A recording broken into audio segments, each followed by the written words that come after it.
सुना चलते हैं, आप सबका विवाह हो जाता है। अब ब्याह हो जाता है। वो ये पूनम बच्ची सुनाई है जकरे काम दिखात हुई वो काम जानत जाना है दिखाती हूँ जानत जाना पूनम अवधि गीत है। हाँ पूनम अवधि गीत में जाके देख लेंगे। जाके देख लेंगे या जे मोबाइल से ना देखा था नाम सुनता है वो इनके चैनल पे जाए पूनम अवधि गीत में। चलो भैया सुनो। राजा जनक जी के फूल फूलवारिया सीता रखावई फूलवार जी। राजा जनक जी के फूल फूलवारिया सीता रखावई फूलवारिया। रामाला खान दुइनो भमरा उड़ावे फूलवा गिरत मुरा जाए जी।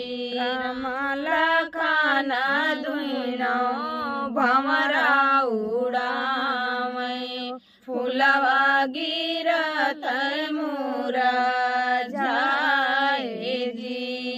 कराया तुही नदिया से पुतवा के करबाहिया साग भाई जी।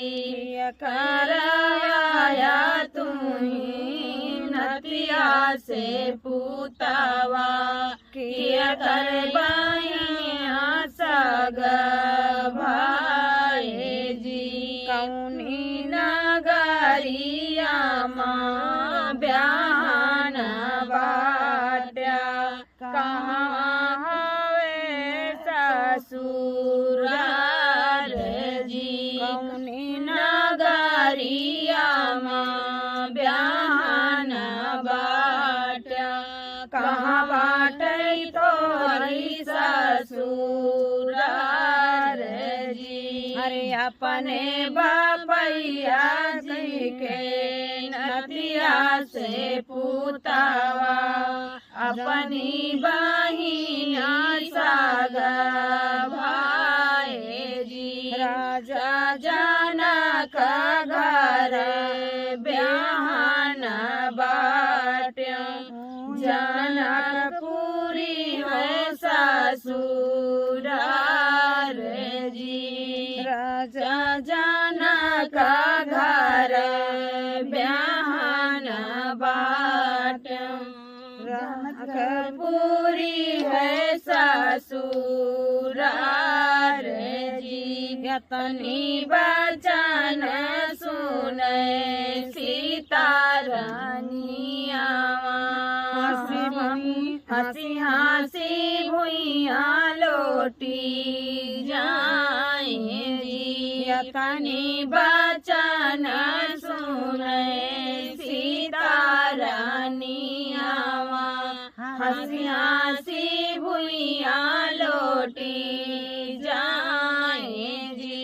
अब ही बापैया घर ब्याहन के बाटे कैसे के बने ससुराल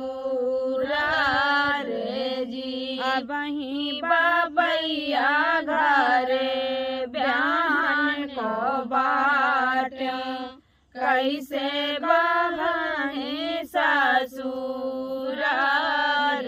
जी। तो भैया गीत कैसे लगता नहीं आप लोग कमेंट करके जरूर बताएं।